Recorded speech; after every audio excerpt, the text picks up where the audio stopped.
આપણે બધા એટલા ભાગ્યશાળી છીએ કે દાદાએ આપણને આ પ્લેટફોર્મ તો પહેલેથી આપી દીધું છે, ખાલી આપણે એ ટ્રેનમાં બેસવાની રાહ જોવાની છે. એકવાર કલકત્તાથી માતાજીના ભક્તો પોંડિચેરી જઈ રહ્યા હતા. એને રસ્તામાં એ વખતે તો ટ્રેનમાં જતા હોય તો 2-3 દિવસ તો લાગે છે. રસ્તામાં માતાજીની વાતો, પોંડિચેરીની વાતો કરતા કરતા જતા હતા ત્યારે ટ્રેનમાં એક સાવ ગરીબ અને સામાન્ય માણસ બેઠો હતો. એ આ બધા ભક્તોની માતાજીની વાત સાંભળી જતો હતો. એ દિવસ એને પૂરેપૂરા માતાજીની વાત સાંભળી. આ એક સત્ય જ ઘટના છે. અને પછી એને પેલા ભક્તોને કીધું કે મારે પણ માતાજીની દર્શન કરવાની ઈચ્છા છે, પોંડિચેરી આવવાની ઈચ્છા છે, પણ મારી પાસે તો એટલા પૈસા નથી કે હું આવી શકું, એવી રીતે કોઈ શક્તિમાન પણ નથી. મારી પાસે મારા આખા જીવનની કમાણીનો 1 રૂપિયો છે, એ માતાજીના ચરણે તમે દરજો. પોંડિચેરી જાઓ તો મારું આટલું કાર્ય કરજો. ભક્તો પણ પેલા માણસની આવી વાત સાંભળીને ભક્તો પણ ગદગદિત થઈ ગયા અને એમને રૂપિયાનો સ્વીકાર કર્યો અને ખાતરી આપી કે અમે આ રૂપિયો માતાજી સુધી પહોંચાડી. પોંડિચેરી પહોંચ્યા પછી ભક્તોએ માતાજીને બધી વાત કરી અને એ રૂપિયો આપ્યો. માતાજીએ રૂપિયો હાથમાં લઈ અને જાણે એનું વજન નોંધતા હોય એમ કહ્યું કે આ રૂપિયાનો બદલો આપવાનો ઈશ્વરને પણ ભારે પડશે. એટલે માતાજી આપણી એક કાર્યની પણ નોંધ લે છે. ભગવાન કદી કોઈનો ભૂલી રહેતો નથી. તો આપણે પણ માતાજીનું સક્રિયપણે કામ કરીએ તો એ નોંધ તો આપણી લેવાશે. આજે આપણે આજના કાર્યક્રમની શરૂઆત માતાજીના ચરણોમાં અર્પણ કરી દાદાની પ્રાર્થનાથી કરીશું. દાદા સ્પીચ ના હોય એટલા માટે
માતાજીની દરેક ભેટ આપણા માટે દિવ્ય બક્ષિસ બની રહેશે.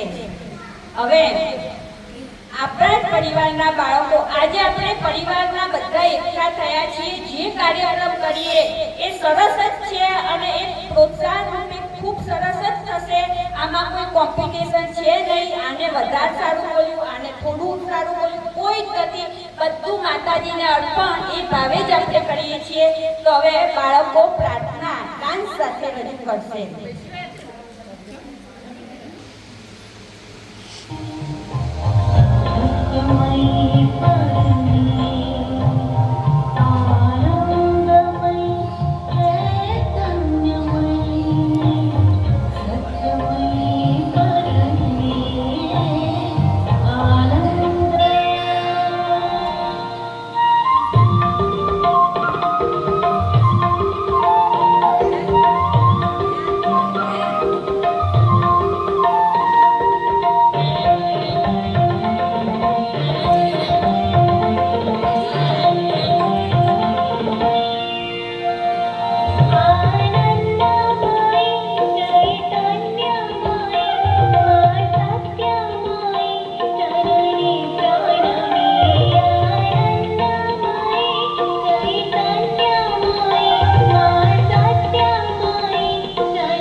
માતાજીના દર્શન પહેલી વખત કેવી રીતે થયા એને શું અનુભૂતિ કરી એ વિશે વાત કરું તો સુરેન્દ્રનાથ ચૌહાણ સાઉથના પ્રવાસે ગયા.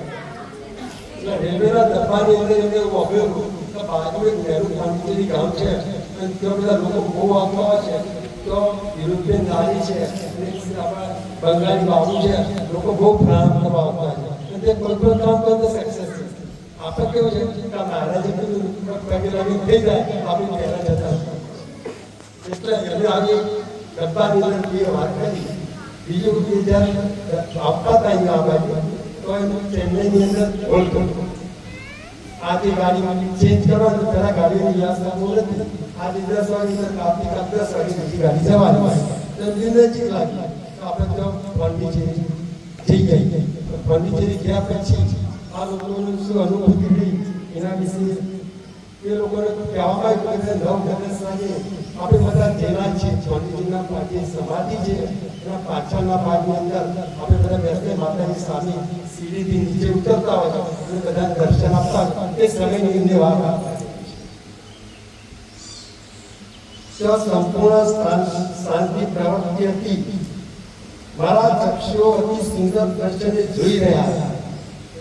સોનાના મુગટને મસ્તક ઉપર ધારણ કરેલ પ્રકાશમય એક સુંદર સન્નારી કાર્પેટથી સજ્જ વળણવાળી સીડી ઉપરથી નીચે આવી રહી હતી.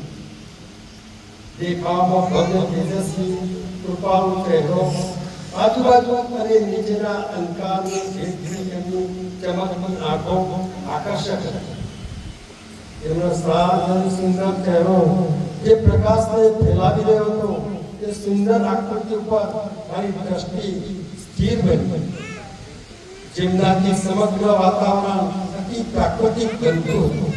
તે દરેક વખતે સ્વર્ગમાંથી ઉતરતી દેવી લાગતી હતી.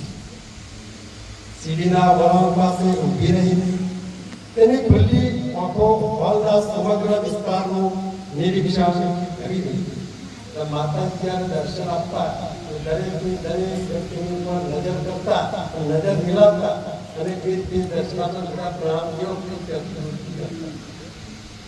થોડી ક્ષણોમાં તે સમાધિસ્થ બની તે અવસ્થામાં વધારે ભવ્ય લાગતી. દરેક વખતે કારણ કે આપણે દરેક વ્યક્તિના આંખો બંધ કરેલી કામ કરતા દરેક સિદ્ધિમાં અલગ અલગ એની દેખાય, અભિનવી દેખાય. એક સ્થિર પ્રતિમાની જેમ ત્યાં ઊભી હતી. એના બધા જ અંગો સંભાવપૂર્ણ અવસ્થામાં હતા. તે સમગ્ર શરીર આનંદમય ભાસતું હતું. તેની આજુબાજુ નિર્મળતા, દિવ્યતાનું વાતાવરણ, વિવિધ રંગોના બનેલા વર્તુળાકાર મેઘ ધનુષ્ય જેવી રચના બનાવતું હતું. જેમાંથી મારા ચક્ષુઓ અલૌકિક દ્રશ્યો અને સંકેતો ગ્રહણ કરતા હતા.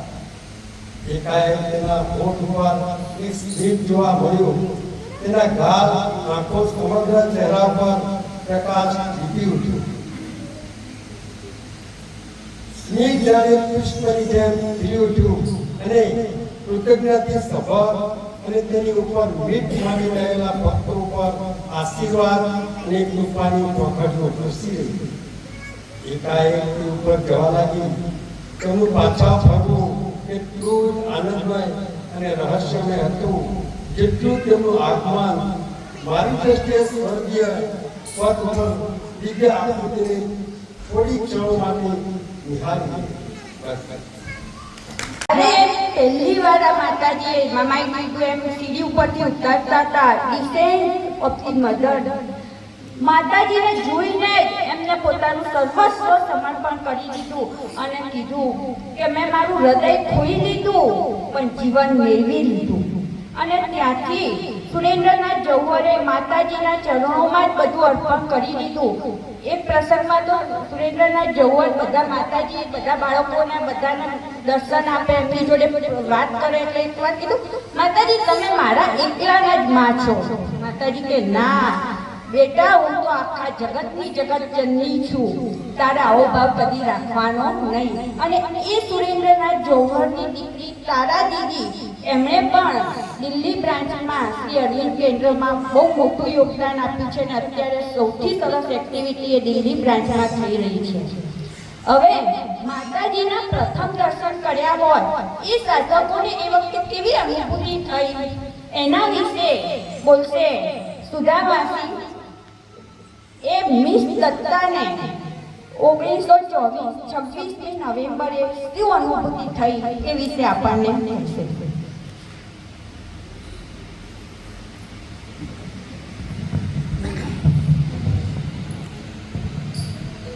જય માતાજી. હું miss corona person Datta. Ireland મારો દેશ. હું જાપાનમાં ચેરીના બગીચામાં સૌ પહેલા તેમને મળી હતી. હું તેમને દેવીની જેમ આરાધના અને પૂજા કરતી હતી. તે મને મિત્ર તરીકે બોલાવતા હતા. ઈસવીસન 1920માં શ્રી માતાજીની સાથે જ પોંડિચેરી આવી હતી. ઈસવીસન 1926માં 24 નવેમ્બરે સિદ્ધિ દિવસે જે ઘટના બની તેમાં 24 સાધકો હાજર હતા. તેમાંની એક હું હતી. તે દિવસે જાણે અમને સ્વર્ગમાં લઈ જવામાં આવ્યા હોય તેવું અમે સાધકોએ અનુભવ્યું. ત્યારબાદ શ્રી અરવિંદ અને શ્રી માતા શ્રી અરવિંદ શ્રી કૃષ્ણ પરમાત્માના મૂર્તિ સ્વરૂપ બની ગયા હતા અને શ્રી માતાજી પ્રેમ, કરુણા, નિર્મળતા, સૌંદર્ય, યૌવન, કૃપા અને લયની મૂર્તિ સમાન ભાસતા હતા. અમે બધા સ્તબ્ધ થઈ ગયા. થોડી વાર તો કોઈ હલનચલન પણ કરી શક્યું નહીં. પ્રેરણાના આવેશમાં આવી ગઈ જોરથી બોલી ઉઠી કે શ્રી અરવિંદે મૃત્યુ, વિઘટન, રોગ, નિંદ્રા અને ખોરાક પર વિજય પ્રાપ્ત કરી દીધું છે. શ્રી અરવિંદ કે શ્રી માતાજી તે સમયે એક શબ્દ પણ બોલ્યા ન હતા. શ્રી અરવિંદ સમ્રાટ જેવા વિશ્વના શહેનશાહ અને મસ્તક સિંહ જેવું પણ દયાળુ રાખતા હતા. અમે બધા સાધકોએ શ્રી આ ઘટના આશ્રમના લાઇબ્રેરી હાઉસના પ્રથમ માળે મોટા ખંડમાં બની હતી. અમે બધાએ માતાજીને પ્રણામ કર્યા, આશીર્વાદ મેળવ્યા. તે વખતે શ્રી અરવિંદ પણ પોતાનો જમણો હાથ સંવાદિતામાં હવામાં ઊંચો કરી માતાજી દ્વારા આશીર્વાદ આપતા હોય એવું અમે બધાએ અનુભવ્યું. અમે ખંડમાંથી બહાર આવી નીચે આવ્યા. સાંજના સમયે બનેલી આ ઘટનાના સંસ્મરણો આજે પણ સ્મૃતિમાં જળજળ થઈ રહ્યા છે. જય માતાજી, જય શ્રી. એ શોભામિત્રા પણ માતાજીના ખૂબ જ પ્રશંસનીય સાધક હતા. શોભામિત્રાને એક દિવસે એમના જન્મ દિવસે માતાજીએ પ્રાર્થના લખી આપી હતી સ્વ હસ્તાક્ષરે. ઓ માં, સ્વીકાર કર મારા પ્રણામ. પ્રગાઢ કૃતજ્ઞતા સાથ જ્યોતિર્મય બનાવીને મારા જીવનને તારી અનન્ય ઉપસ્થિતિ થકી આપણે બધા પણ આ પ્રાર્થના રોજ કરી શકીએ. ગીતા. શોભામિત્રા. શ્રી માતાજીના પ્રથમ દર્શન વિશેની હું તમને વાત. હું શોભામિત્રા, નૃત્ય મારો આત્મા છે. જ્યારે પહેલી વખત શ્રી માતાજીના દર્શન કરવા માટે હું, મારો ભાઈ અને મારી માતા ધ્યાનખંડની બહાર લાઈનમાં ઊભા હતા. અમે દર્શન કરવામાં મોડા પડ્યા. એ વખતે ચંપકલાલ આવીને બોલ્યા, કોઈને દર્શન કરવાના બાકી તો નથી ને? એટલામાં મારો ભાઈ બોલ્યો, અમારે બાકી છે. ચંપકલાલ કહે, તું ઉતાવળ કર. એમ કહી એ ઉપર જતા રહ્યા. એ દિવસોમાં હું જાણતી નહોતી કે ચંપકલાલ કોણ હતા. પછી અમે સીડી ઉપર ચડતા હતા ત્યાં સીડીના વળાંકની નજીક દરવાજા પાસે એક સ્વર્ગની દેવીને ઊભેલી હતી. તેમણે સફેદ સિલ્કની સુંદર સાડી પહેરી. આ પહેલા આવી કોઈ સુંદર વ્યક્તિને અમે જોઈ નહીં. તેમનું મુખ સુંદર હતું, તેમનું શરીર ગુલાબ જેવું દ્રશ્યમાન હતું, તેમનું સ્મિત અવર્ણનીય હતું. અદ્ભુત સ્મિત સાથે તેમણે મારી સામે બે હાથ લંબાવ્યા. હું દોડીને તેમના ચરણોમાં પડી ગઈ. તેમના ચરણ કોમળ સમાન મુલાયમ હતા. જ્યારે હું એમના ચરણોમાં પડી ત્યારે એમણે બે હાથ વળી મને ઉંચકી લીધી અને મારા કપાળમાં ચુંબન કર્યું. ત્યાર પછી શું બન્યું એ મને કંઈ યાદ નથી. જય જય કહે છે કે પ્રભુ હંમેશા એવા દેશની પસંદગી કરે છે કે શ્રી અરવિંદ કહે છે કે પ્રભુ હંમેશા એવા દેશની પસંદગી કરે છે કે જ્યાં અમુક અથવા તો થોડાક લોકો વિપરીત પરિસ્થિતિમાં પણ ઉદ્ભવ્યને સુરક્ષિત રાખે છે અને વર્તમાનમાં તે દેશ ભારત છે. 1951માં માતાજીએ પોંડિચેરીના પ્લેગ્રાઉન્ડમાં અખંડ ભારતનો નકશો અંકિત કરાવ્યો હતો. માતાજી અને શ્રી અરવિંદ કહે છે કે ભારતને માતા ગણવી જોઈએ અને તેની નવડા ભક્તિ કરવી આવશ્યક છે. અને આ અખંડ ભારતના અધિમાનવ શક્તિનું અધિકેન્દ્રને પોંડિચેરી તરીકે પસંદ કરવામાં આવ્યું છે અને ત્યાંથી આધ્યાત્મિક શક્તિને સમગ્ર વિશ્વમાં ફેલાવવામાં આવી રહી છે. શ્રી અરવિંદ અને માતાજી કહે છે કે માનવ જાતિનો વિકાસ તો અવશ્ય થવાનો છે અને તેનું કેન્દ્ર ભારત હશે અને તેની શરૂઆત પણ ભારતમાંથી જ થશે. જ્યારે કનૈયાલાલ મુનશી પૂછે છે કે આપણામાં રાષ્ટ્રીયતા કેવી રીતે વિકસાવી શકાય, ત્યારે શ્રી અરવિંદ કહે છે કે સૌ પ્રથમ તો આપણે ભારત માતાના નકશાને જોવું જોઈએ અને તેમાં આપણે ભારત માતાની પ્રતિમૂર્તિને શોધવાનો પ્રયત્ન કરવો જોઈએ અને તેમાં રહેલા પર્વતો, નદીઓ અને પહાડોમાં માતાજીની અનુભૂતિ કરવાનો પ્રયત્ન કરવો જોઈએ અને તેમાં રહેલા માનવો એ ભારત માતાના પુરુષો છે અને તેમનું સાહિત્ય એ તેની સ્તુતિ છે. શ્રી અરવિંદ ઉપરાંત પણ કહે છે કે ભારતની માતા છે તેની ભક્તિ કરો અને એ શક્તિનું રૂપ છે. આ ઉપરાંત શ્રી અરવિંદે એ જણાવે છે કે ભારતનો વિકાસ જગતના ભવિષ્યનો આધાર પણ ભારતના ભવિષ્ય પર જ રહેલો છે. જ્યારે ભારતને ગાઢ તંદ્રામાંથી જગાડવામાં આવ્યું હતું ત્યારે ભારતે પ્રકાશનું કિરણ આપ્યું હતું અને તે દરેક રાષ્ટ્રને પ્રકાશિત કરવા માટે પૂરતું છે. ભારતનું ભવિષ્ય પણ સ્પષ્ટ જ છે. જ્યારે પણ ભારત ભૂતકાળમાં ભારતને જગતગુરુ તરીકે માનવામાં આવતું હતું અને ભારત આધ્યાત્મિક શક્તિને મૂર્તિમંત કરી શકે તેવી શક્યતાઓ ધરાવે છે. તેથી પણ દરેક સરકારે તે માટે પ્રયત્નો કરવા પણ જરૂરી છે. આપણે સૌ ભારત માતાના સંતાનો શ્રી અરવિંદ અને માતાજી જે સપનો સીવ્યા છે તેને પરિપૂર્ણ કરવા માટે પ્રયત્નો કરવા જોઈએ અને આધ્યાત્મિક પાઠ તરફ પ્રયાણ કરવું જોઈએ.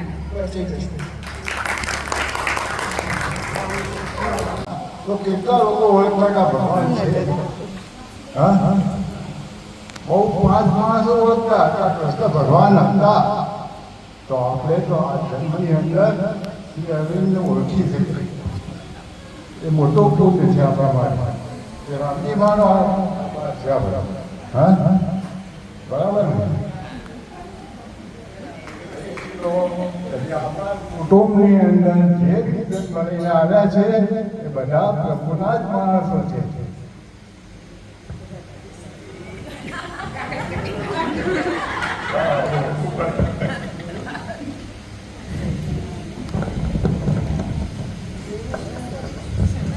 પહેલી મુલાકાત 1928 ઓગસ્ટ 1928 થઈ. જ્યારે હું માતાજીને ઓગસ્ટ 1928 મળ્યો ત્યારે તેમના બહુ વ્યક્તિત્વનો મારા ઉપર પ્રભાવ પડ્યો હતો અને આનંદનો અનુભવ કરવા લાગ્યો. જે ખુશીએ મારા હૃદયમાં સંગીતના તાલને પેદા કર્યો. અલબત્ત મારામાં તેમના પ્રત્યે સમર્પણ ભાવના ઉદ્ભવી ન હતી. શ્રી અરવિંદ જેને યોગિક શક્તિ કહે છે, જે શ્રી માતાજી દ્વારા કાર્યશીલ બને છે, આ શક્તિનો નક્કર અનુભવ શું કરી શકાય એવો પ્રશ્ન મેં શ્રી માતાજીને પૂછ્યો. તેમણે એને ખુશનુમા સ્મિત આપ્યું અને કહ્યું, નક્કર અનુભવ કરી શકાય તેનો તમે શું અર્થ કરો છો? મેં તેમને કહ્યું, તમારી યોગિક શક્તિની વાસ્તવિકતા વિશે કોઈ અનુભવ આપી શકાય તેવું શું શક્ય છે? શ્રી માતાજીએ ફરી એક વખત સ્મિત આપ્યું. તેઓએ સહજ કહ્યું, હું પ્રયત્ન કરી શકું. રાત્રિના 9 કલાકે તમારી હોટલના રૂમમાં ધ્યાન કરવા બેસજો. હું પણ અહીંથી તમારા ઉપર એકાગ્રતા કરીશ. તમે એવું કંઈક મેળવી શકો જેને વૈજ્ઞાનિક દ્રષ્ટિકોણથી સમજાવી ન શકાય.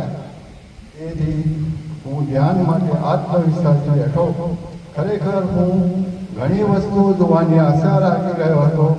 પ્રકાશ, રંગો, આકૃતિઓ વગેરે. એકાએક મારું શરીર અક્કડ થવા લાગ્યું અને તીવ્ર પરસેવો થવા લાગ્યો. મૂંઝવણ સાથે મારા હૃદયના ધબકારા ઝડપી થવા લાગ્યા અને ભયનો અનુભવ કરવા લાગ્યો. આ શું છે? એકાએક મને સ્મરણ થઈ આવ્યું અને મેં માતાજીને યાદ કર્યા. તરત જ ધબકારા સામાન્ય થઈ ગયા. હું પરસેવાથી રેબઝેબ તણાવ વધવા લાગ્યો. હું સુખદ દર્દનો અનુભવ કરી રહ્યો હતો. ધબકારા જ્યારે સામાન્ય બની ગયા, મારો ભય દૂર થઈ ગયો. પરંતુ હું આશ્ચર્યમુક્ત ઊભો હતો. મારા શરીર ઉપર કોઈ બાહ્ય શક્તિ કાર્ય કરી રહી હતી, જેનો મેં ક્યારેય અગાઉ અનુભવ કર્યો ન હતો. અદ્રશ્ય શક્તિ દ્રવ્ય સ્નાયુઓ પર આ રીતે કાર્ય કરી શકે છે એની મેં કલ્પના પણ કરી ન હતી. દિલીપ કુમાર રોય. માતાજી અમારા જાપાન દેશમાં 4 વર્ષ રહ્યા. હું જાપાન દેશની પુત્રી. કિયોટો મારું શહેર. એ મારા પરમ મિત્ર હતા અને એક નકશી કલાકાર હતા. એમને મેં મારું ચિત્ર દોરવા માટે વિનંતી કરી અને તેમણે મારું રંગચિત્ર દોરી આપ્યું, જે અત્યારે પણ મેં સાચવીને રાખ્યું છે. માતાજી મારા દેશમાં 4 વર્ષ રહ્યા. તે દરમિયાન વિસ્ટેરિયા નામના ફૂલો એમના ખૂબ જ પ્રિય હતા. અમે તેને હુજી કહીને બોલાવતા. તો માતાજીએ અમને કહ્યું કે તમારે અમને હુજીથી કહીને બોલાવવાનું, કેમ કે તેમને એ ફૂલો પ્રત્યે એટલો બધો પ્રેમ હતો. અમે બંને પ્રિય સખી હતા, જેના કારણે અમને આકાશ જોવાની અને પૃથ્વીના દરેકે દરેક ખૂણો જોવાની અમારી કલ્પના હતી. પરંતુ શ્રી માતાજી 4 વર્ષ રહ્યા હોવાથી ખૂબ જ ઓછો સમય હતો અમારી પાસે. શ્રી માતાજી એવું કહેતા કે ભારતના બુદ્ધના દેશના ગુરુને તે ઉપાસના હતા. જ્યારે તે તેમની વાત અમને કહેતા ત્યારે તેમની આંખોમાં એક અદ્ભુત દિવ્ય દેખાતું હતું અમને, અને તેમને વિશ્વાસ હતો કે તે દેશમાં આ ગુરુના બધા સાધક બનશે જ. જ્યારે માતાજી 1920માં અમને છોડીને પોંડિચેરી ચાલ્યા ગયા, ત્યારે તમારા માટે તો એ શ્રી માતાજી છે, પણ મારા માટે એ અમારા પ્રિય સખી છે. મને તેમની સાથે ખૂબ ઓછું રહેવાનો મોકો મળ્યો અમારા દેશમાં. જ્યારે હું પોંડિચેરી પહોંચી ત્યારે મેં માતાજીને મળીને એકદમ આમ ભેટી પડી અને આલિંગન આપ્યું. માતાજી એકદમ ખુશ થઈ ગયા.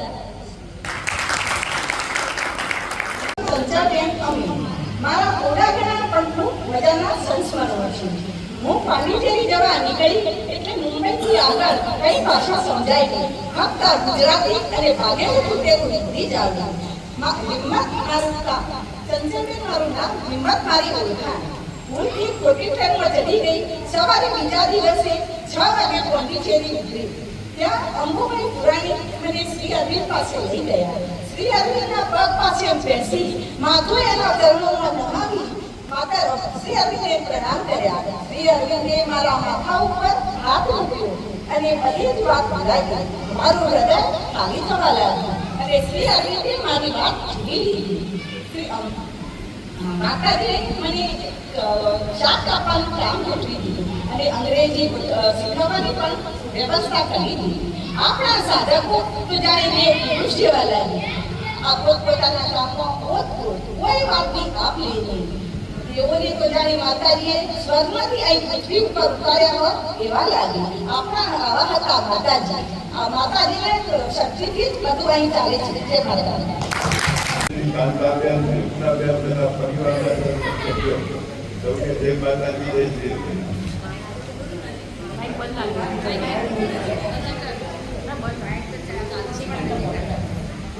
ચલો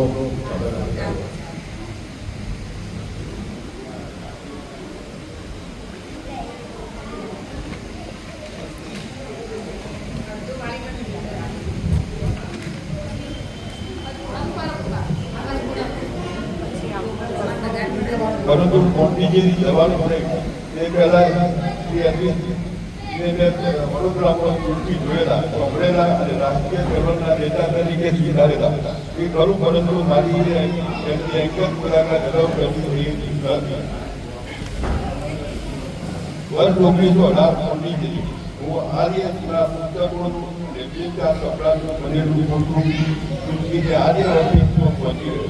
પ્રથમ વ્યક્તિએ દૂધ સારવાર માપે ત્યારે એક ઘર જરા અમરસ્તીમાં હોય એવું લાગ્યું. જમણી બાજુ થોડી કેળા અને ભાગેલા નળિયાનો ડગલો અને વરસાદ પૂરા ચોકથી ડાબી બાજુ વિશાળ વરંડાના ચાર ઓરડા પાના પડતા હતા. સવારે 8 વાગે હું પહોંચી ગયો. અમૃતા જોડે થોડી ઘણી વાતચીત થઈ.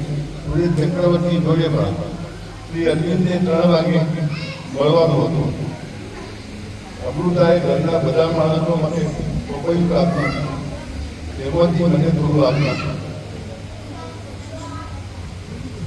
ઉપરના વરંડામાં થોડા કપડાથી ઢંકાયેલા એક નાના ટેબલ પર નાનકડી ખુરશી હતી.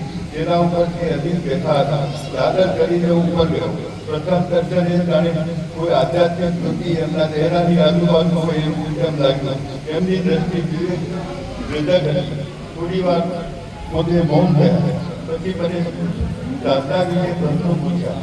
મેં જવાબ આપ્યો અને ઉમેર્યું કે દાદા છે પણ હિન્દી સ્વતંત્રતા ન થાય તો તેથી એનો પૂરેપૂરું વિચાર કરવું મુશ્કેલ છે. શ્રી અરવિંદ ગંભીર થઈ ગયા. એમની દ્રષ્ટિ બારીમાં દૂર આકાશ કરતા થોડું ઉદ્વસિત થઈ. પછી મારા તરફ ટેબલ ઉપર હાથની ઊંચી પછાડી ગયો.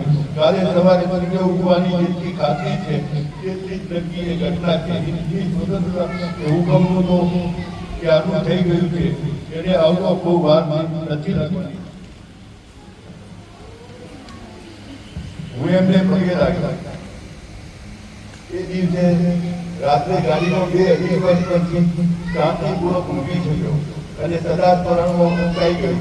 તે 1918 નાના ટેબલ પાસે ઉભેલા અમે બે રૂપો ધરતી એ શાંત જીવતી દરવાજ અને એમાં જગતને કંપાવી શકે એવી શક્તિ. ટેબલ પર મૂકેલી બી પેસેન્જરની અલૌકિક આત્મશ્રદ્ધાના પ્રતીક જેવી દ્રઢ મૂર્તિ. જગતને ભલે કર્યું જ હોય, પરંતુ હિંદના સદભાગ્યથી સત્ય જાણનારા અને એવો અટલ શ્રદ્ધા રાખી જીવનને હોળમાં મૂકનારા અવતારી પુરુષો છે જે હકીકતમાં જીવનું અને જગતનું અલૌકિક ભાગ રહેલો છે. એનો પણ અનુવાદ કર્યો છે. સાવિત્રીનો ગદ્યાનુવાદ આપણને આપ્યો છે. આપણને બધું અંગ્રેજી ગુજરાતી આપણા સુધી પહોંચાડનાર પણ અંબુભાઈ પુરાણી છે.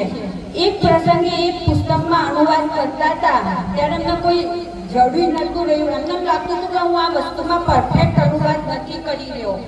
એમણે માતાજીને પ્રાર્થના કરી. પોંડિચેરીમાં જ રહેતા હતા. ત્યાં એ રૂમની અંદર નોટ પેજ અંદર મૂકી અને સુઈ ગયા.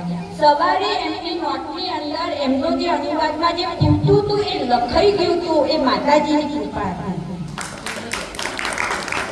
હવે તૃપ્તિબેન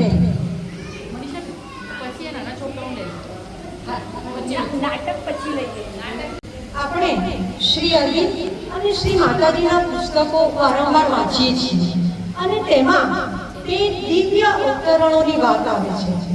અધિમનસનું અવતરણ અને અતિમનસનું અવતરણ.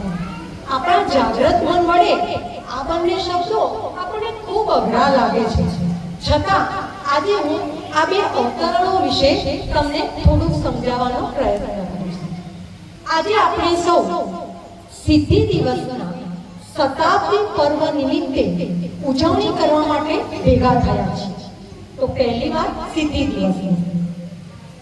24મી નવેમ્બર 1926 ના દિવસે સાંજે 6:30 વાગે પોંડિચેરી આશ્રમમાં શ્રી અરવિંદ અને શ્રી માતાજીની નિશ્રામાં સાધકો દ્વારા સમૂહ ધ્યાનનો કાર્યક્રમ ચાલુ હતો.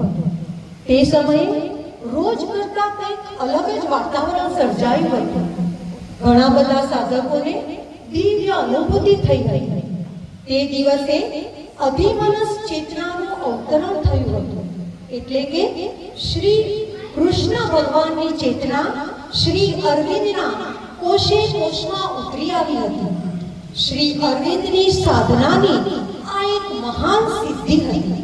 તેથી આપણે આ દિવસને સિદ્ધિ દિવસ અથવા તો અધિમનસ અવતરણના દિવસ તરીકે ઓળખીએ છીએ. અધિમનસ દિવસના અવતરણ પછી શ્રી અરવિંદની સાધનામાં નવો વળાંક આવ્યો. હવે શ્રી અરવિંદે જાહેર કર્યું કે અતિમનસના રૂપાંતરણ માટે હું એકાંતમાં જવાનો છું. આ માટે શ્રી અરવિંદ પ્રભુએ સતત 24 વર્ષ સુધી કઠોર સાધના કરી. તેઓ અતિમનસ પ્રકાશને પૃથ્વી પર ઉતારી અને એને સક્રિય કરવા માંગતા હતા. પૃથ્વી પર રહેલું જળ તત્વ ખુલ્લું તો બન્યું, પણ હજી એટલું મુલાયમ બન્યું નહોતું કે તે અતિમનસ પ્રકાશને ગ્રહણ કરી શકે.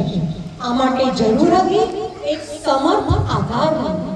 જેમ સ્વર્ગમાંથી ગંગાજીને ઉતારી લાવવા માટે શંકર ભગવાન જેવા સમર્થ આધારની જરૂર હતી, તેમ અતિમનસ પ્રકાશને ગ્રહણ કરી શકાય તે માટે એક સમર્થ આધાર જરૂરી હતો. અને તે માટે શ્રી અરવિંદ પ્રભુએ પોતાના દિવ્ય દેહને ધરી દીધો અને પોતાના દિવ્ય દેહનો ત્યાગ કર્યો. ઈસવીસન 1950 ની 5મી ડિસેમ્બરે રાત્રે 1:26 કલાકે શ્રી અરવિંદ પ્રભુએ પોતાના દિવ્ય દેહનો ત્યાગ કર્યો. સતત 5 દિવસ સુધી આ દિવ્ય દેહમાંથી પ્રકાશ પૃથ્વીના સમગ્ર વાતાવરણમાં ફેલાતો રહ્યો.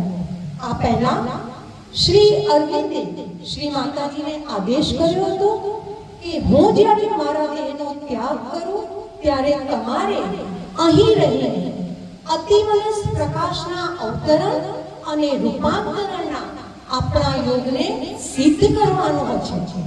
જો કે આ સમય દરમિયાન મન અને પ્રાણમાં અતિમનસ પ્રકાશ કાર્ય કરી રહ્યો હતો. શારીરિક રૂપમાં પણ થોડા પ્રમાણમાં અતિમનસ પ્રકાશ અવતર્યો હતો. જ્યારે શારીરિક મન અતિમનસ પ્રકાશને ગ્રહણ કરે છે ત્યારે તે જ્યોતિર્મનસ બને છે.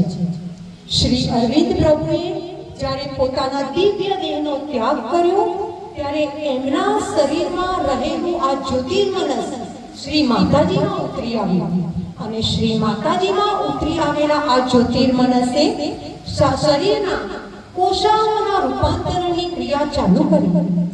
શ્રી અરવિંદના દેહ ત્યાગ પછી માતાજી કોષાઓના રૂપાંતરની ક્રિયામાં અવિરત મગ્ન રહેતા હતા. સતત 5 વર્ષ પછી 1956ની સાલની શરૂઆતથી શ્રી માતાજીને લાગતું હતું કે કોઈ મહાન ઘટના ઘટવાની છે. 29 ફેબ્રુઆરી 1956ના દિવસે પોંડિચેરીમાં પ્લેગ્રાઉન્ડ, એ દિવસે બુધવાર હતો, સમૂહ ધ્યાનનો કાર્યક્રમ ચાલતો હતો અને એક મહાન ઘટના ઘટી. આ મહાન ઘટનાને આપણે શ્રી માતાજીના શબ્દોમાં સાંભળ્યું. માતાજીએ કહ્યું, મારું સમગ્ર શરીર સોનાનું દિવ્ય બનેલું હતું. વિશ્વ કરતા પણ વિરાટ મારું સ્વરૂપ હતું. મારી સામે એક સોનાનો પ્રચંડ દરવાજો હતો. આ દરવાજો જગતને પરમાત્માથી અલગ કરી રહ્યો હતો. ધ ટાઈમ હેઝ કમ એવા શ્રી અરવિંદના સાક્ષાત શબ્દો સંભળાયા. મેં મારા હાથમાં સોનાનો હથોડો લીધો અને સોનાના બાણા ઉપર પ્રચંડ ઘા કર્યો. એક જ ઘા અને બાણો ભાગીને ઊભો થઈ ગયો અને તે બારણામાંથી પ્રચંડ પ્રકાશ, ચેતના અને શક્તિ પૃથ્વીના વાતાવરણમાં ધસી આવ્યા. સતત 20 મિનિટ સુધી આ પ્રકાશ પૃથ્વીના વાતાવરણમાં આવતો રહ્યો. આ વાતની અનુભૂતિ આશ્રમમાં 2 સાધકોને અને આશ્રમની બહાર રહેલા 3 સાધકોને આની દિવ્ય અનુભૂતિ થઈ હતી. માતાજીને લાગ્યું કે આ અતિમનસ પ્રકાશના અવતરણના કારણે સામે ધ્યાનમાં બેઠેલા સાધકો ચત્તાપાટ થઈ ગયા હશે. માતાજીએ આંખો ખોલીને જોયું તો એવું કંઈ જ થયું નહોતું. કારણ કે આ પહેલા માતાજી એકવાર કહ્યું હતું, નૂતન જગતનો આવિર્ભાવ કંઈ ઢોલ નગારા પેટીને નહીં થાય, બસ એ જ રીતે શાંતિપૂર્ણ માહોલમાં આ મહાન ઘટના ઘટી ગઈ. આ મહાન ઘટના ઘટી તે દિવસ એટલે 29 ફેબ્રુઆરી, તેને આપણે અતિમનસ અવતરણનો દિવસ, પ્રભુનો દિવસ અથવા ગોલ્ડન દિવસ તરીકે ઓળખીએ છીએ. પશુમાંથી માનવ બનતા લાખો કરોડો વર્ષો લાગ્યા. તે જ રીતે માનવમાંથી અતિમાનવ બનતા પણ ઘણો સમય લાગશે. જે લોકો અત્યારે આ વાતને સ્વીકારવા તૈયાર નથી, તેમણે પણ ભવિષ્યમાં આ વાત સ્વીકારવી જ પડશે.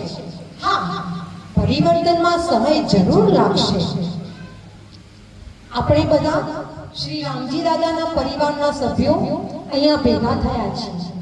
આપણા બધા માટે એ સદભાગ્યની વાત છે કે આપણે આ પરિવારમાં જન્મ લીધો અથવા તો આ પરિવાર સાથે જોડાયા અને આ પરિવાર થકી શ્રી રામજી દાદાની પ્રેરણાથી આપણે શ્રી માતાજી અને શ્રી અરવિંદના યોગમાં જોડાયા. અને આ યોગમાં જોડાવું એ પણ આપણા સૌના ઉપર શ્રી માતાજી અને શ્રી અરવિંદની અસીમ કૃપાનું જ પરિણામ છે. જય માતાજી. महान व्यक्ति थे, उनका जीवन जितना साधारण था उससे भी अधिक उनका मृत्यु रहस्यमय था। श्री अरविंद का जन्म कलकत्ता में हुआ था। एक दिन अचानक से वो राजनीति का मन छोड़ के शांत वातावरण में पांडिचेरी चले गए। फिर आया 1950 का दिसंबर महीना। श्री अरविंद की तबीयत अचानक से बिगड़ने लगी। उनके साधक उनकी तबीयत को लेकर बहुत चिंतित हो गए थे। उनके साधक उनको जीव देवता के रूप में मानते थे। फिर आई 5 दिसंबर की सुबह श्री अरविंद ने अपनी अंतिम सांस ली। डॉक्टर ने उनके बीमारी का नाम यूरेमिया बताया, लेकिन उन्होंने किसी भी तरीके का इलाज कराने से मना कर दिया और वो कह रहे थे कि यह शरीर चला जाए तो कोई फर्क नहीं पड़ता है। उनका शरीर 5 दिनों तक वैसे का वैसा ही रहा। उनके शरीर में से दिव्य सुगंध आ रही थी। फिर उनको समाधि में रखा गया और हम जब भी उनके समाधि के पास जाते हैं तो उनको संदेश देते हुए ऐसा लगता है। सन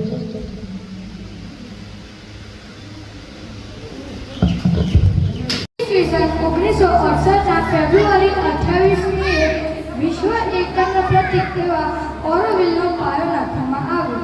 તેના પાયામાં 124 દેશોના યુવાન યુવતીઓએ પોતાના દેશની માટી નાખી.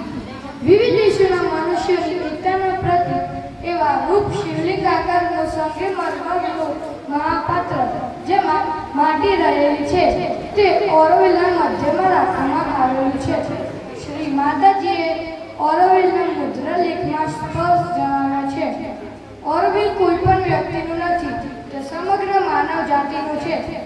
ઓરોવિલ એ અનંત કેળવણીનું, અખંડ પ્રગતિનું અને કદી વૃદ્ધ ન થાય એવા યુવાનનું પ્રતીક બનશે. ઓરોવિલ ભૂત ભવિષ્ય વચ્ચે સેતુ બનાવવા ઈચ્છે છે. ઓરોવિલ સંઘ માનવ એકતાને જીવન દે આપણા માટેનું ભૌતિક અને આધ્યાત્મિક સંશોધન માટેનું સ્થાન બનશે. ઓરોવિલ आज मुझे मेरी खबर पड़ी प्रभुના સાચા સંતાન કેટલા મનુષ્યો પ્રભુને પોતાની આત્મા અર્પે છે, કેટલા પોતાનું જીવન, કેટલા પોતાનું ધન. માત્ર થોડાક જ એવા હોય છે જે પ્રભુને પોતાની આખી જાત અર્પી દે છે. અસ્તુ ધન્યવાદ. મારો ટોપિક છે આદર્શ બાળક કેવું હોય. આદર્શ બાળક પ્રસન્ન હોય, ખેલદિલ હોય, સત્યવક્તા હોય, સ્વસ્થ હોય, ધીરજવાન હોય, હિંમતવાન હોય, ઉદાર હોય, વિનમ્ર હોય, ન્યાય અને આજ્ઞાકીત હોય. આજનો મારો ટોપિક છે મીરાનું પ્રથમ પ્રવચન. તો મીરા નાનપણથી જ ઓછા બોલવું, એ બોલવામાં બહુ ભાગ ના લેતા. એમનો એ હંમેશા અંતર્મુખી બનીને બેસી રહેતા. કંઈ આમ બોલવાની જે વાત હોય તો બધાને સાંભળતા ખરા, પણ એ પોતે ચૂપ રહેતા. આમ આવા મૃદુભાષી મીરા જે એમના પોતાના સ્વભાવ વિશે જણાવતા કહે છે શિષ્યને કે હું સ્વભાવથી શરમાળ હતી, પણ અને મને મારામાં વિશ્વાસ ન હતો, પણ એવો કંઈ પ્રસંગ બને તો હું એને કંઈક કરી શકીશ એવું મને લાગ્યા કરતું હતું. 20 કે 21 વર્ષની ઉંમરથી હું ઓછા બોલી હતી. દરેક વખતે બધાની સાથે વાતો ઓછી કરું, બધાનું સાંભળું. તો આવા મૃદુભાષી મીરાને એક દિવસ પ્રવચન આપવાનું થયું. તો એમાં બન્યું એવું કે અબ્દુલ બહાના સાથે એમના આત્મીય સંબંધ હતો. એમની સાથે એ અવારનવાર મળતા હતા અને એ આધ્યાત્મિક સત્સંગ કરતા હતા. એક દિવસ એ અબ્દુલ બહા સાથે એમના ઓરડામાં બેસીને વાતો કરતા હતા. બેઠકનો સમય થાય છે અને અચાનક એ અબ્દુલ બહા એમને કહે છે કે આજે મારી તબિયત સારી નથી, તો તમે સભાને સંબોધો. તો મીરા તરત કહે છે, હું કેવી રીતે, હું તો કદી જાહેરમાં બોલતી નથી, હું કેવી રીતે સભાને સંબોધું? તમારે તો ત્યાં ફક્ત જવાનું, પોતાનું સ્થાન લેવાનું, શાંત અને એકાગ્ર રહેવાનું. તમારામાંથી આપોઆપ જ શબ્દો આવશે. તમે આ રીતે એકવાર કરી જુઓ, પછી એનું પરિણામ જોજો. તો માતાજી એમના શિષ્યને કહે છે કે એમણે જે રીતે કહ્યું એ રીતે મેં કર્યું. ત્યાં 30 જેટલા જિજ્ઞાસુઓ હતા. એમની વચ્ચે હું બેસી ગઈ, શાંત મન કર્યું, કંઈ વિચારો નતા, પણ ઓચિંતો જ અંદરથી શબ્દનો પ્રવાહ વહેવા લાગ્યો. એમણે લગભગ અડધા કલાક સુધી સભાને સંબોધી. એમણે કહ્યું કે હું શું બોલી એ મને યાદ નથી, પણ સભાના અંતે બધા ખુશ હતા. તો પછી અબ્દુલ બહાએ એમને પોતાની પાસે બોલાવ્યા અને કહ્યું, તમે પ્રશંસનીય વક્તવ્ય આપ્યું. તો માતાજી કહ્યું, એ મેં નથી કર્યું, એ તો આપોઆપ જ અંદરથી પ્રવાહ વહેવા લાગ્યો. આમ ઉત્તમ પ્રવચન માટે મીરા એવું કહ્યું કે મને આ એક સરસ એમના પાસે ચાવી મળી ગઈ કે ઉત્તમ પ્રવચન માટે પહેલા તો તમે હું કંઈ કરું છું એ મનમાંથી કાઢી દો. તમારા માટે જે કંઈક તમે જે કરો એ બધાને માટે સર્વ કરો, એ મોટી ખૂબી છે. હવે એક પ્રશ્નના ઉત્તરમાં માતાજી એવું કહે છે કે ઉપરથી વાણી કેવી રીતે આવે? તો ઉપરથી ભાષા જેવું કોઈ હોતું નથી, પણ ઉદ્વલમાંથી એવું એક કંઈક આવે છે જે મનનું સ્તર પર ભાષાના વસ્ત્રો ધારણ કરે છે. આવું શ્રી અરવિંદ એમના યોગી શ્રી વિષ્ણુ ભાસ્કર લેલે જ્યારે એમને મુંબઈના કોંગ્રેસ અધિવેશનમાં પ્રવચન આપવા માટે મોકલે છે ત્યારે આવું જ કંઈક થયું હતું. એમણે પહેલા મનને શાંત કરી દીધું, સભાને નમસ્કાર કરી નારાયણ રૂપ માની નમસ્કાર કર્યા અને વક્તવ્ય આપોઆપ જ અંદરથી આવવા લાગ્યા. અને એ શ્રી અરવિંદનું વક્તવ્ય જાણે ઉપરથી ઉતરી આવ્યું હોય તેવું અદ્ભુત વક્તવ્ય હતું. તો આ માટે ઉત્તમ પ્રવચન માટેની શરતો છે જાતને અહમ શૂન્ય કરી દેવી, મનને શાંત કરી દેવું, સભાને નારાયણ રૂપ માની નમસ્કાર કરવા. તો ખરેખર શ્રોતાઓને જે જરૂર છે એવું જ વક્તવ્ય, એવી જ વાણી ઉપરથી ઉતરી આવે છે. અને આ રીતે જ મીરાનું આ પ્રથમ પ્રવચન હતું. હું એટલું કહીશ કે અહીંયા દરેકને આપણને એવું થાય સ્ટેજ પર જઈએ ત્યારે, પણ પહેલા આ 3 શરતો જો આપણે પણ રાખીએ તો હું માનું છું કે સાચી વાત છે, અંદરથી શબ્દો આપોઆપ આવે છે. જય માતા. શ્રી અરવિંદના શૈક્ષણિક અખિલ બ્રહ્માંડની અધોપતિની અખિલાઈ જેની આંખોમાં અંજાઈ ગઈ હતી. આધ્યાત્મિક સાધના જેમના આચાર વિચાર અને વ્યવહારમાં ડોકાયા કરતી હતી. યોગ સાધના દ્વારા દિવ્ય શક્તિનો અનુભવ કરી આંતરમનસમાં જે કંઈ પણ આવ્યું તે ભારતીય સંસ્કૃતિને હાથ ધર્યું છે. અને એના ફળ સ્વરૂપે જ આપણને મહર્ષિ અરવિંદના શૈક્ષણિક વિચારો પ્રાપ્ત થયા છે. મહર્ષિ અરવિંદના શૈક્ષણિક વિચારો સાંભળી લોકોમાં અનહદ આંતરિક શક્તિનો અનુભવ થયો. શ્રી અરવિંદ કહે છે કે આંતરિક શક્તિને જગાવે તે જ સાચું શિક્ષણ. અંતઃકરણ એ શિક્ષણનું મુખ્ય અંગ છે અને અંગ જ ક્ષતિગ્રસ્ત હોય તો કેમ ચાલે? અંતઃકરણમાં જ્ઞાન, બુદ્ધિ, મન, ચિત્તનો સમાવેશ થાય છે.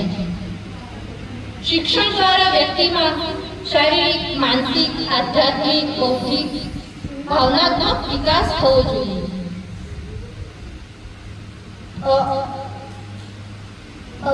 શ્રી અરવિંદે બાળ કેન્દ્રીય શિક્ષણની હિમાયત કરી છે. અંધકાર હટે અને જ્ઞાનનો પ્રકાશ ફેલાવે તે જ સાચું શિક્ષણ. શ્રી અરવિંદ કહે છે કે શિક્ષણના ઉદ્દેશો વ્યક્તિના જીવનમાં પ્રકાશ ફેલાવે તેવા હોવા જોઈએ. બાળકને પ્રેરણા અને પ્રોત્સાહન પૂરું પાડી તેના આત્મવિશ્વાસમાં વધારો કરવો જોઈએ. તેથી શ્રી અરવિંદે પ્રાથમિક સ્તરે માતૃભાષા, હિન્દી, ગણિત, ઇતિહાસ, મનોવિજ્ઞાન, રસાયણ વિજ્ઞાન, ફ્રાન્સ જેવા વિષયોની હિમાયત કરી છે. જ્યારે વ્યવસાયિક ક્ષેત્રે નૃત્ય કલા, ડાન્સ, અભિનય, ભરતગુંથણ, ચિત્રકલા વગેરે જેવા વિષયોની હિમાયત કરી છે. શ્રી અરવિંદે જીવનના દરેક તબક્કે એવા વિષયોની હિમાયત કરી છે કે જ્યાં વ્યક્તિનું જીવન સૃષ્ટિ સાથેનો નાતો બંધાયેલો જીવ સૃષ્ટિ સાથેનો નાતો બંધાયેલો રહે. બાળકને અનુભવ દ્વારા શિક્ષણ આપવું જોઈએ અને વિવિધ ક્રિયાઓ દ્વારા તેની કાર્ય કરવાની ક્ષમતા તીવ્ર બને તેવા પ્રયાસો કરવા જોઈએ.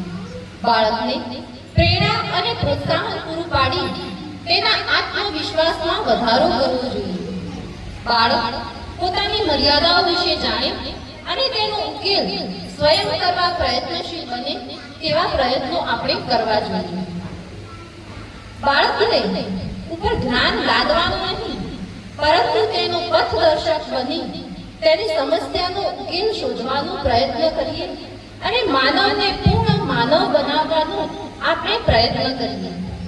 આમ શ્રી અરવિંદનું સમગ્ર શિક્ષણમાં બાળકને કેન્દ્રમાં રાખી માનવ કેન્દ્રિત અને આધ્યાત્મ કેન્દ્રિત હોય તેવું દેખાય છે. ખરેખર શ્રી અરવિંદના શૈક્ષણિક વિચારો અદ્વિતીય, અકલ્પનીય અને અદ્ભુત છે. સાધક હોય 24 નવેમ્બરને સિદ્ધિદિન તરીકે ઉજવે છે. તો આ સિદ્ધિદિને આપણે શું મેળવીએ? તો શ્રી અરવિંદે મનુષ્યની જે પાર્થિવ ચેતનામાંથી પ્રભુના કાર્ય માટે ઉપયોગ કરી પાર્થિવ ચેતનામાંથી અધિચર મનસ ચેતનામાં આવિર્ભાવ કરી આપ્યો છે. એટલે કે મનોમય ચેતનાને અધિમનસ ચેતનામાં રૂપાંતરિત કરી છે. શ્રી અરવિંદે આ સિદ્ધિ દ્વારા પોતાની જ નહીં પરંતુ સમગ્ર માનવ જાતિની પાર્થિવ ચેતનામાંથી અધિમનસ ચેતનામાં આવિર્ભૂત કરી છે. અધિમનસ ચેતના એટલે કે આનંદમય ચેતના. મનુષ્ય અત્યાર સુધી મન દ્વારા હર્ષો, આશા, નિરાશા, સુખ દુઃખમાં જીવન વ્યતીત કરતો હતો, પરંતુ હવે તે પોતે આ બધામાંથી મુક્ત થઈ અદ્વિતીય આનંદમાં પ્રવેશ કરે છે. કારણ કે આનંદ એ પોતે એક જ અદ્વિતીય અસ્તિત્વ ધરાવે છે. અધિમનસ ચેતના આવિર્ભૂત થવાથી મનુષ્યની જે ઇન્દ્રિયો મન દ્વારા સંચાલિત હતી તે હવે આ બધી ઇન્દ્રિયો અધિમનસ ચેતના દ્વારા સંચાલિત થશે. શ્રી અરવિંદે અધિમનસ ચેતનાની સિદ્ધિ મેળવી હોવા છતાં હજુ માનવ પશુ માનવ તરીકે કેમ જીવે છે? તો જેમ સૂર્યોદય થાય અને આપણે જો ઘરના બારી બારણા ખોલીએ નહીં તો સૂર્યપ્રકાશ આપણી ઘરમાં પ્રવેશતો નથી. તે જ રીતે આપણે પણ આપણું મન પ્રભુ પ્રત્યે ખુલ્લું કરવાનું છે. અને આ પ્રકારે શ્રી અરવિંદે જે સમજાવ્યું છે એ પ્રકારનું સમર્પણ, સંપૂર્ણ પ્રકારનું સમર્પણ શ્રી માતાજીએ કરેલું છે. તો આપણે શ્રી માતાજીના જીવનમાંથી પ્રેરણા લઈને આપણે આધ્યાત્મિક બનવાની સંમતિ આપીએ અને આપણે સૌ મન, પ્રાણ અને શરીરને પ્રભુ પ્રત્યે સમર્પિત કરી અને પશુ માનવમાંથી દિવ્ય માનવ બનીએ. શ્રી અરવિંદે પાર્થિવ ચેતનામાંથી અધિમનસ ચેતનામાં રૂપાંતર થવાનો એક રાજમાર્ગ તૈયાર કરી આપ્યો છે. તે માટે મનુષ્યએ અભિપ્સા, પરિત્યાગ અને સમર્પણના પુરુષાર્થ દ્વારા અધિમનસ ચેતનામાં રૂપાંતરિત થવાનું છે. અને આ અનુભૂતિને સમજાવતા શ્રી અરવિંદ કહે છે કે when I lived in Krishna, ego and self-interest vanished. એટલે કે મનુષ્યનું જે મનનું અજ્ઞાન છે એ સંપૂર્ણ નાશ પામે છે. શ્રી અરવિંદે પ્રાપ્ત કરેલ અધિમનસ ચેતનાનું આધ્યાત્મિક કાર્ય ભવિષ્યને બદલે વર્તમાનમાં સિદ્ધ થાય તે માટે શ્રી માતાજી જણાવે છે કે બદલાતા જગતના રૂપાંતર માટે આપણે સૌએ આધ્યાત્મિક થવાની સંમતિ આપીએ. અને શ્રી અરવિંદ તે વાતનું સમર્થન આપતા કહે છે કે મનુષ્યને પોતાના પ્રયત્નોની નહીં પરંતુ ઈશ્વરની શક્તિથી અસરકારક રીતે કાર્ય કરી શકે છે. એટલે કે મનુષ્ય જે શક્તિ છે એ શક્તિને અસરકારક રીતે જો કાર્ય કરવું હોય તો મનુષ્યના પ્રયત્નનું નહીં પરંતુ પોતાની સંમતિની જરૂર છે. તો આપણે સૌ સાચા દિલથી અભિપ્સા દ્વારા સંમતિ આપીએ અને આ સિદ્ધિ દિનની ઉજવણી કરીએ. માનવનું જે મન, પ્રાણ અને આત્મા છે તે સત્યમય બને અને તે માટે શ્રી માતાજી આપણને જ્ઞાન, પ્રેમ અને શક્તિ આપે. આપણે પ્રભુ પ્રત્યે આપણું જીવન અને આપણા કાર્યોને સમર્પિત કરીએ તેવી શ્રી માતાજી અને શ્રી અરવિંદની પ્રાર્થના.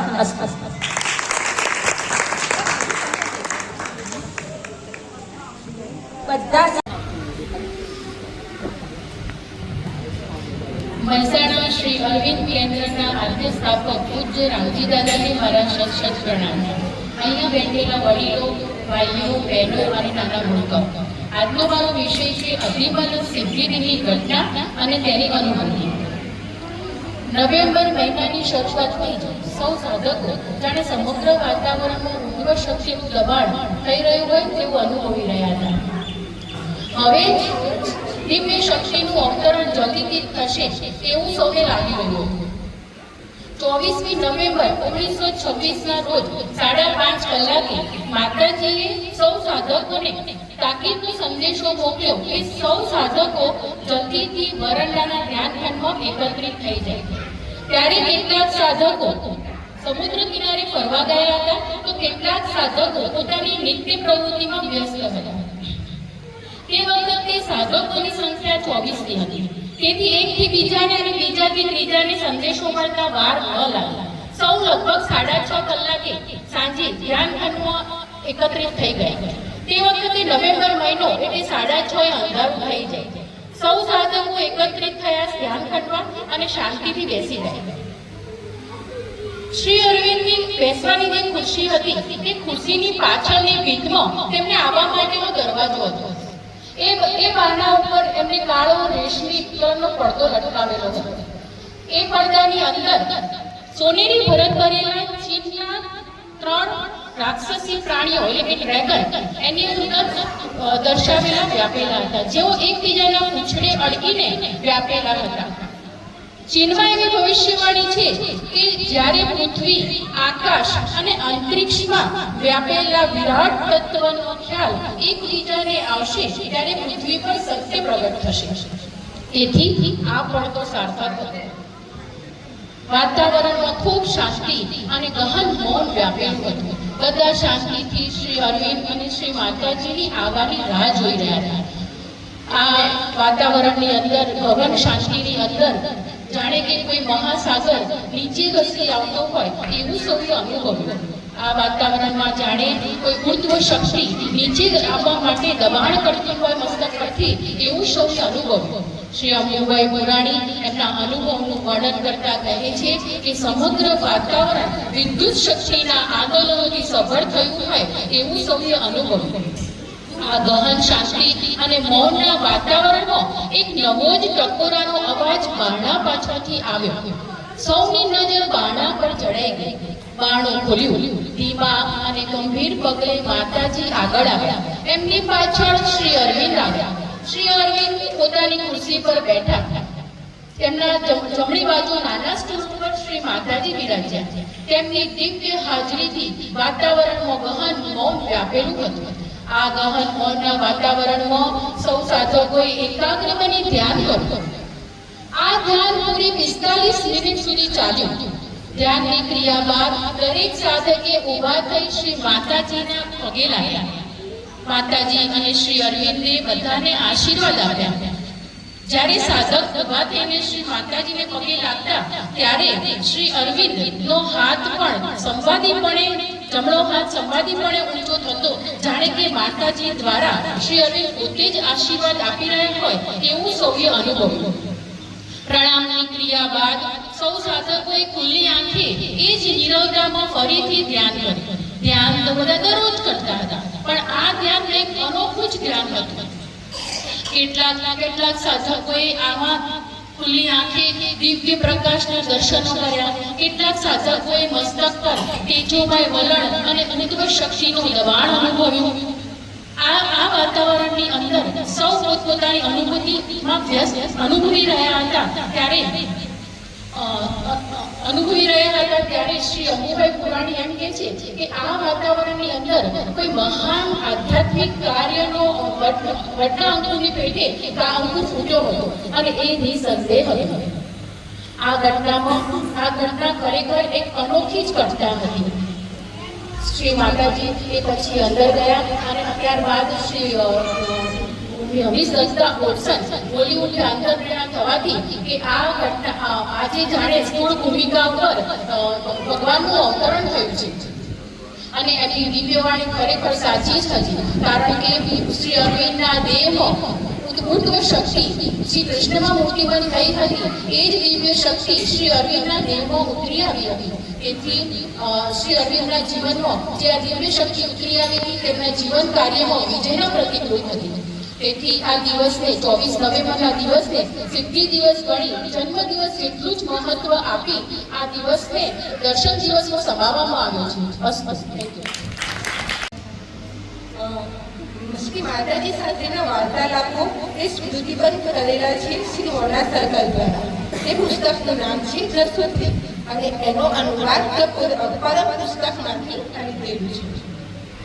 શ્રી માતાજીનો અવાજ આપણે બધાએ સાંભળ્યો છે, પણ જો તેને જાગૃત સજાગ અવસ્થામાં તેને સાંભળીએ તો તે અદ્ભુત છે. તે પ્રજ્વલિત કરી દે છે આપણી ચૈત્ય જ્યોતિને અને તે સાથે સાથે મધુર છે અને શક્તિ સબળ પણ છે. શ્રી મોના સરકાર શ્રી માતાજીને કહેતા હતા કે મને પહેલેથી જ છાપ પડી ગઈ છે કે તમારો અવાજ સામાન્ય નથી, તે અજોડ છે. અમે જ્યારે તેને સાંભળીએ છીએ ત્યારે અમારી ચેતનાને તે હાથ છૂટાવી મૂકે છે અને અમારી અભિપ્સાને નીચે લઈ જાય છે અને સાથે સાથે તે અમને સચેત અને સાચા બનવાની પ્રેરણા આપે છે. ત્યારે તેને જવાબમાં શ્રી માતાજી જણાવે છે કે હા મારા બાળક, સાચી તે પ્રમાણે જ છે. શ્રી માતાજીના શબ્દોમાં તેમના અવતરણ મારો અવાજ સામાન્ય નથી, તે સ્પષ્ટ, નિર્મળ, પ્રશાંત, પ્રેમ અને પ્રકાશથી સભર છે અને સાથે સાથે અત્યંત કરુણાવાળો છે. જેઓ તેને સાંભળે છે તેઓ પ્રતિ તે વિસ્તરે છે. તે એટલો તો પ્રતિકારક છે કે ઉત્કટ અભિપ્સાની સર્વના હૃદયમાં પ્રગટાવે છે અને તેનામાં માણસોને સાજા કરવાની પરમ શક્તિ રહેલી છે. તેના આંદોલનો એ આપણી મુશ્કેલીઓને દૂર કરી મૂકે છે અને વિટંબણા અને એ જાતની માફક એને દૂર કરી મૂકે છે. શ્રી માતાજી જણાવે છે કે મારો અવાજ અજ્ઞાનના પડદાઓને છીની નાખે છે અને મનુષ્યોના હૃદયમાં સોચનું ઉતરી જાય છે અને તેમની અંદરની ચેતનાને જગાડે છે. તે સાથે સાથે મનુષ્યો જે ચિંતાઓ, વિટંબણા અને મુશ્કેલીઓ હોય છે તેને મગજમાંથી વિમુક્ત કરી દે છે અને તેમને શાંતિ આપે છે. સાથે સાથે શ્રી માતાજી જણાવે છે કે મારો અવાજ સ્વયં પરમાત્માને વ્યક્ત કરે છે. પરમાત્મા સ્વયં મારા અવાજ દ્વારા વ્યક્ત થાય છે. તે સીધો પરમ ધામમાંથી આવે છે અને તેના દ્વારા તે સત્યની ઘોષણા કરે છે અને પ્રભુના સંકલ્પને પૂરો પાડે છે. સાથે સાથે તે અભિપ્સાને ઉપર ધક્કો મારે છે અને આપણી શ્રદ્ધાને અટળ બનાવે છે અને જે અજ્ઞાન હોય છે તેને દૂર કરી શકે છે. અને જે સામાન્ય લોકો છે જેઓ મારો અવાજ સાંભળે છે તેને પણ તે એક ઉત્તેજના જગાડે છે, એક પ્રેમ, એક આશા અને એક એવી લાગણી કે હજુ કશું પણ ગુમાવી દેવાયું નથી. બીજા અન્ય લોકો માટે તે એમના અંતરમાં રહેલી સુષુપ્ત શક્તિઓને જાગૃત કરે છે અને બીજા અમુક લોકો માટે જગતના રહસ્યોને ખોલનારી ચાવી સમાન બની જાય છે. શ્રી માતાજી જણાવે છે કે હું અવાજ વિશે સતત વાત કરી શકું છું, પરંતુ મારો અવાજનો અર્થ અને એની ગહેરાઈ એ જ સમજી શકે છે જેની ચેતનાનો વિકાસ થયો છે, બાકી બધા સમજી શકતા નથી. તેથી આપણે સૌ વધારે આપણી ચેતનાને ઊંચો કરીએ અને શ્રી માતાજીનો અવાજ પામવાની કોશિશ કરીએ, એવી જ મારી બધાને અભ્યર્થના. શ્રી માતા.